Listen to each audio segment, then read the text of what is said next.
Quand on était petit, on aimait bien toutes ces histoires que les grands nous racontaient, ces petites histoires pleines de saveurs, d'arômes et de sucre.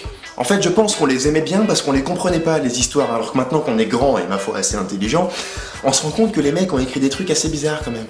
Par exemple, la semaine dernière, mes parents étaient partis en vacances, donc moi, en tant que bon grand frère, j'ai dû garder mon petit frère. Comment ça, on s'en fout de ma vie? Et moi, en tant que grand frère responsable, pour qu'il dorme bien et fasse de beaux rêves, j'ai préféré lui lire une petite comptine et une petite histoire. Pourquoi les mecs ont écrit des trucs comme ça? Non, parce que je sais pas si vous avez déjà analysé ce qui se passe dans les histoires pour enfants, c'est un truc de malade. Le mieux, c'est que je vous donne quelques exemples. Alors en premier, il était un petit navire. Alors bon, je vous laisserai aller voir les paroles, mais en gros, l'histoire, c'est des matelots qui partent sur un bateau qui n'a jamais navigué, donc déjà les mecs prennent des risques, et qui au bout de quelques semaines se retrouvent sans plus rien à manger. Bon, jusque-là, rien d'extraordinaire, les mecs ont pas prévu, ça peut arriver. Mais en solution à ce problème, ils décident quand même de tirer à la courte paille lequel d'entre eux sera mangé, et ça tombe sur le plus jeune. Le gamin qui a rien demandé à personne. Limite, hein?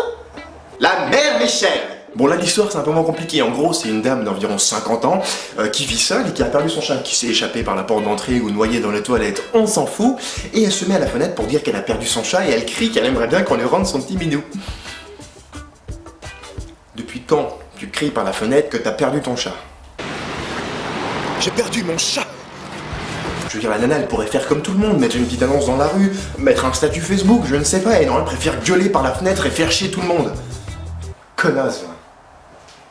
Et c'est à ce moment-là qu'intervient le père Lustucru, une sorte de vieux pervers vicieux dégueulasse, qui veut lui proposer de lui rendre son chat moyennant une récompense. Mais bon, la mère Michel, elle roule pas sur l'or, hein, donc ce qu'elle va faire, c'est qu'elle va lui proposer de lui donner un baiser en échange de son chat. En gros, la nana est prête à donner son corps pour récupérer son animal de compagnie. Moi, je trouve ça dégueulasse, c'est dégueulasse, c'est dégueulasse! Alors ensuite, il y a le grand classique « J'ai du bon tabac dans ma tabatière », celui qu'on raconte à tous les enfants.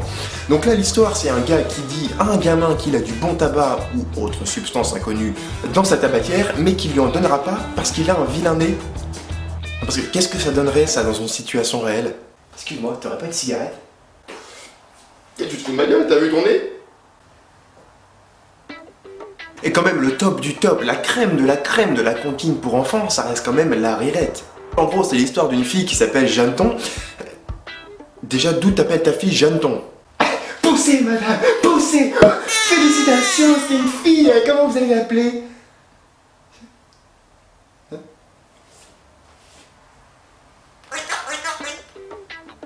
Et cette Jeanneton va se promener dans les champs ou je ne sais où, elle va rencontrer 4 mecs. Le premier qui va l'insulter, le deuxième qui va lui caresser le menton, le troisième qui la pousse dans l'herbe, et le quatrième, soi-disant, ne nous dit pas ce qu'il fait.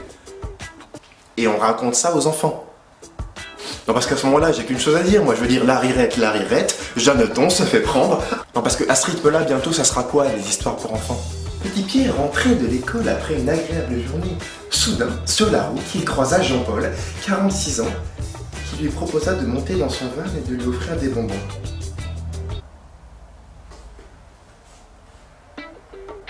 Puis ensuite, t'as Blanche-Neige, je veux dire, la meuf est perdue dans une forêt, se réfugie dans une cabane où vivent 7 nains qui vivent seuls, qui n'ont pas tiré leur coup depuis je sais pas combien de temps.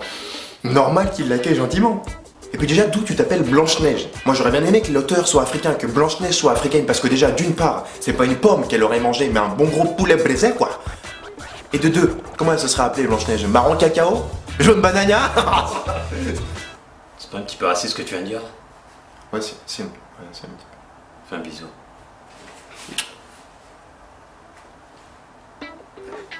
Alors bon, maintenant je le dis clairement, je n'ai plus peur de le dire, je déteste les histoires pour enfants. Je trouve que c'est un manque de respect, je trouve que ça donne une Allô? Allô, Jérémy? Quoi? Pourtant, tu l'as bien aimé mon histoire hier soir.